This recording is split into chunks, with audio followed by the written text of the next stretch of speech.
They bullied the quiet nerd, then found out he was a trained fighter. Ethan Miller had always felt most comfortable in the background.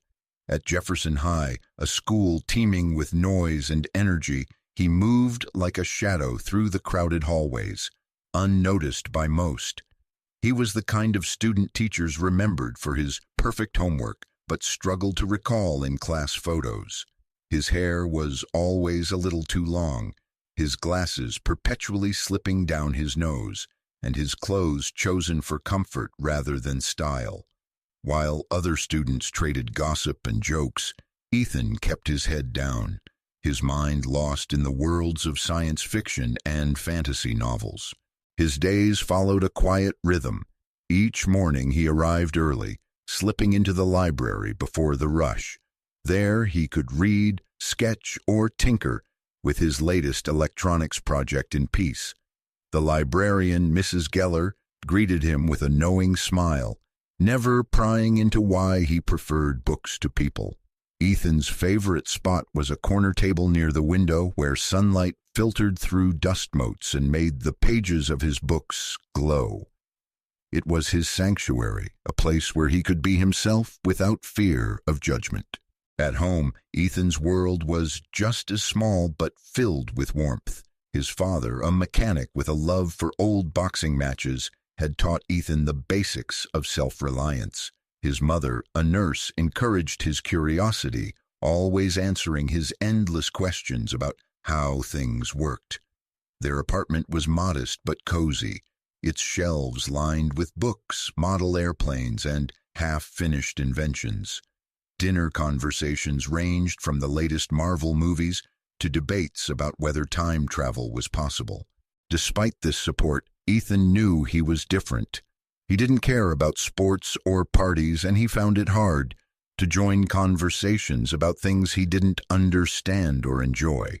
His classmates called him the nerd, sometimes with affection, more often with derision. He tried not to let it bother him. After all, he had his books, his projects, and his best friend Lily, who shared his love for comics and coding. Together, they dreamed up stories and built robots, finding joy in their shared interests. But even with Lily by his side, school could be a lonely place. The social hierarchy at Jefferson High was rigid, and Ethan was firmly at the bottom. Brad, the school's star athlete, and his friends Mike and Trevor ruled the halls. They were loud, confident, and always surrounded by a crowd. To them, Ethan was invisible until he wasn't. When boredom struck or they needed a target for their jokes, Ethan became the focus of their attention. They mocked his clothes, knocked his books from his hands, and called him names in front of others. Sometimes they tripped him in the cafeteria or shoved him against lockers, laughing as he picked himself up. Ethan learned to endure these moments with silence. He never fought back, never told a teacher, and never let them see how much it hurt. Instead, he retreated further into his private world, counting the days until graduation. What his tormentors didn't know was that Ethan's quiet demeanor hid a strength they could not imagine. For 6 years, he had trained in mixed martial arts at a local gym, learning not just how to defend himself, but how to remain calm under pressure. His sensei's lessons echoed in his mind. A true fighter chooses peace but knows how to stand strong when needed. Ethan's secret was his shield. He didn't want to fight. He only wanted to be left alone. But every day, as the bullying continued, he wondered how long he could keep his two worlds apart. He feared what might happen if the line was ever crossed, if Brad and his friends pushed him too far. For now, he clung to his routines, his friendship with Lily, and the hope that one day things would change. As autumn settled over Jefferson High, Ethan watched the leaves turn gold outside the library window. He knew that for now he was still the invisible outsider, but deep down he sensed that his story was only just beginning, and that the strength he kept hidden might soon be called upon in ways he could not yet imagine. The bell rang for third period, and Ethan slipped out of the library, clutching his books to his chest. Navigating the crowded corridors of Jefferson High was a daily challenge, and he had perfected the art of moving unnoticed. He kept to the edges, eyes down, dodging the clusters of students who filled the halls with laughter and chatter. It was a world that seemed to operate by rules he'd never learned, a world where confidence was currency and invisibility was both a shield and a curse. But invisibility had its limits. Brad, Mike, and Trevor always seemed to spot him no matter how quietly he moved. Their eyes would light up with the prospect of easy entertainment.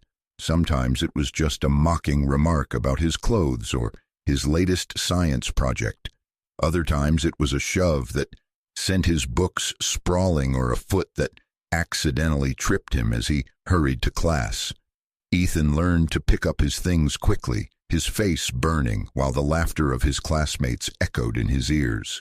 Lily was often there to help him gather his books, her voice a quiet comfort. She tried to encourage him to stand up for himself, but Ethan always shook his head. He didn't want to make things worse. "It's just high school," he would say, forcing a smile. "It'll be over soon." But deep down, he wondered if he was just making excuses, if maybe by staying silent, he was letting the bullies win. The teachers rarely saw the worst of it. Brad and his friends were experts at hiding their cruelty, turning on the charm when adults were near. In class, Brad was the golden boy, quick with a joke, always raising his hand. Mike and Trevor followed his lead, basking in the glow of his popularity. To them, Ethan was little more than a prop, a way to show off their own power. One afternoon, as Ethan made his way to biology, he felt a sharp tug on his backpack. He turned to find Brad grinning at him, flanked by Mike and Trevor. "What's up, Einstein?" Brad sneered, pulling Ethan's bag open and dumping his notebooks onto the floor. Mike snatched up one of Ethan's sketches, holding it out of reach while Trevor laughed. Ethan's face flushed, but he kept his voice steady as he asked for his things back. Brad just laughed, tossing the sketch to the floor and stepping on it before sauntering away. Ethan crouched to retrieve his belongings, his hands shaking. He tried to ignore the stares of the other students, some pitying, others amused. Lily appeared at his side, helping him gather his papers. "You shouldn't let them do that," she whispered, her eyes full of concern.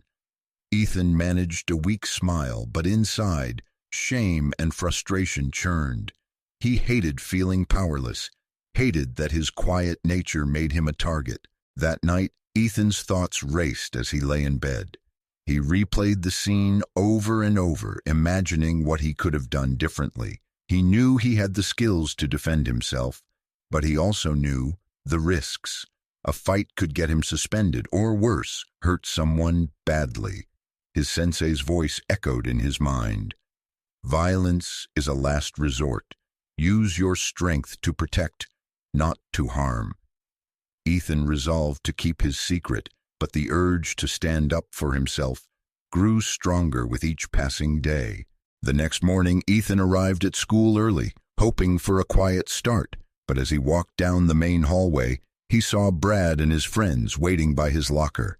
They blocked his path, their expressions smug. "Got any homework for us, Miller?" Brad demanded, his tone mocking. Ethan shook his head, trying to slip past, but Mike shoved him back. The confrontation drew the attention of a few nearby students who watched in silence. Ethan's heart pounded, but he forced himself to stay calm.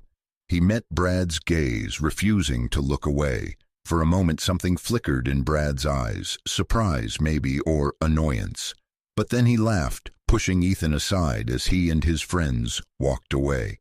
As Ethan gathered his books, he realized that the shadows in the hallways were growing darker. The bullying was becoming more frequent, more brazen.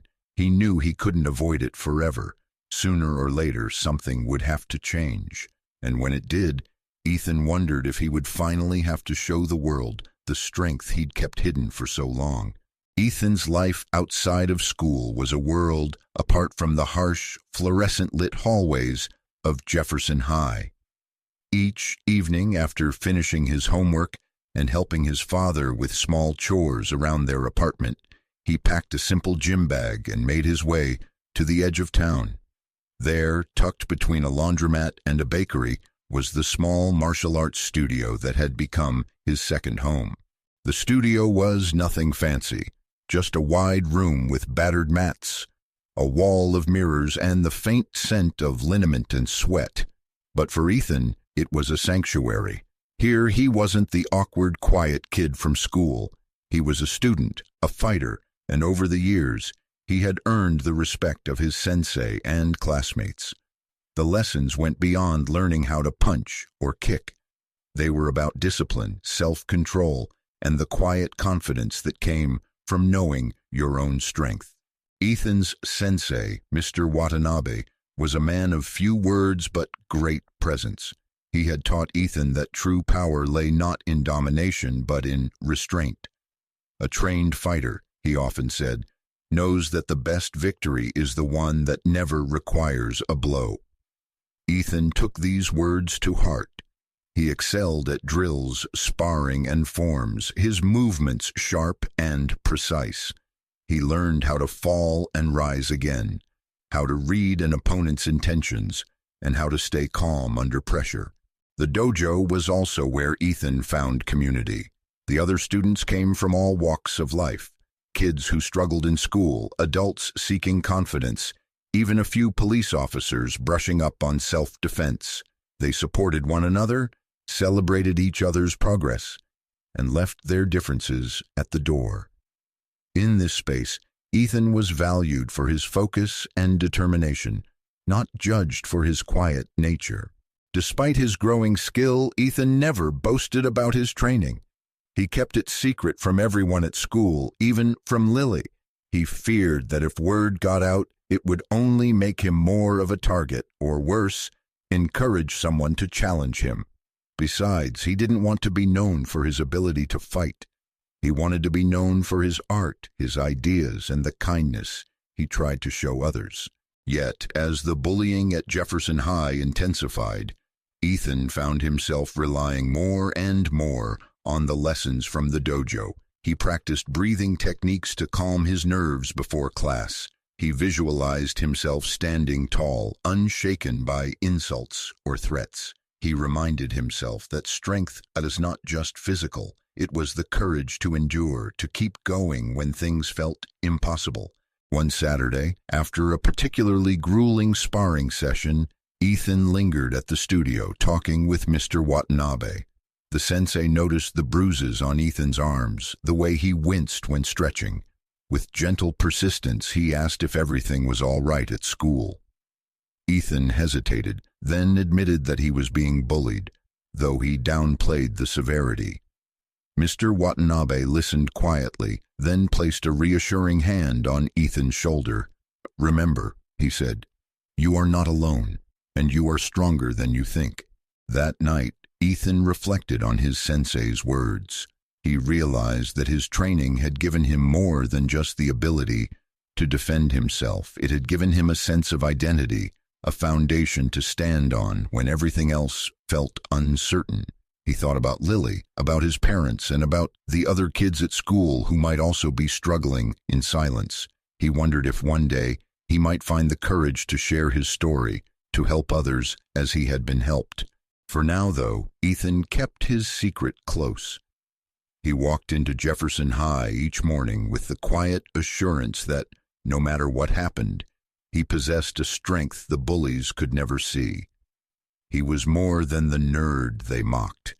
He was a trained fighter, a survivor, and a young man learning, step by step, how to turn hidden strength into quiet resilience. The days at Jefferson High grew shorter as autumn deepened, and with the coming of colder weather, the tension in Ethan's life seemed to tighten. The bullying had become more frequent, and the taunts more personal. Brad, Mike, and Trevor no longer contented themselves with snide remarks or shoves in the hallway. They began to seek Ethan out, as if tormenting him had become a daily ritual. The other students, caught between fear and indifference, mostly looked away. Even teachers, busy and distracted, failed to notice the subtle cruelties that played out between classes. Ethan tried to stay invisible, sticking to his routines and keeping his head down. But the sense of safety he once found in anonymity was slipping away.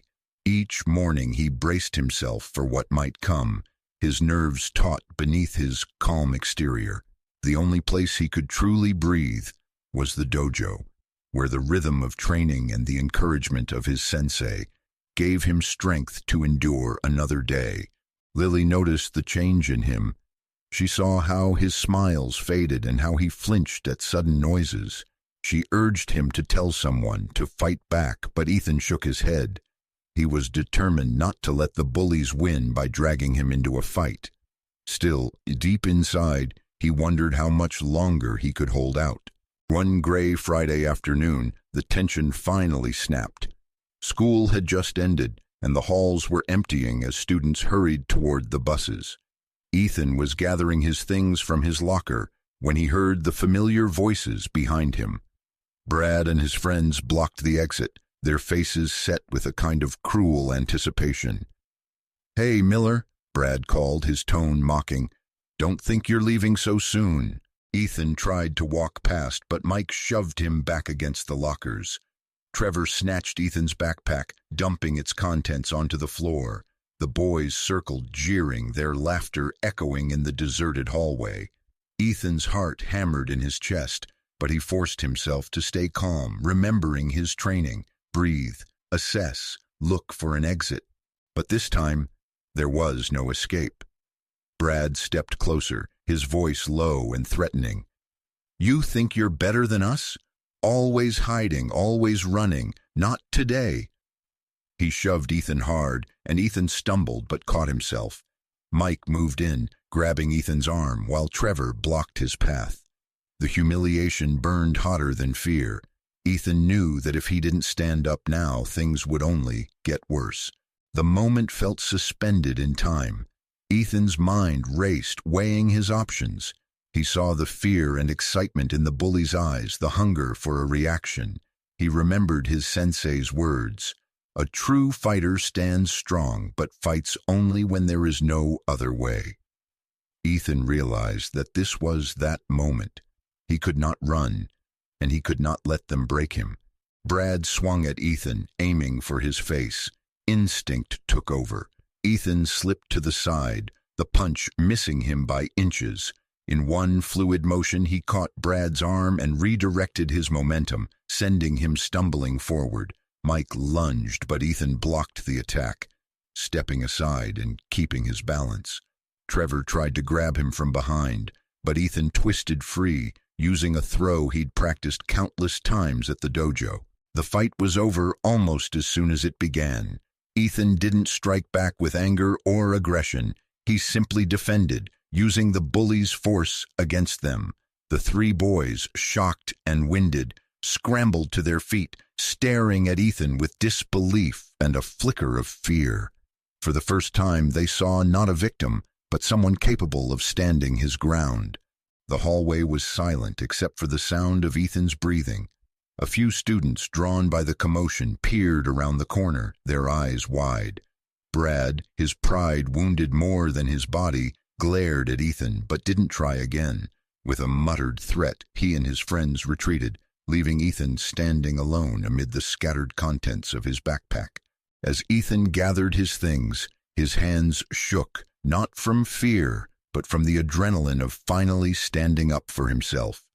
He knew that nothing would ever be the same. The line he had drawn in silence had finally been crossed, and the strength he had kept hidden was now out in the open.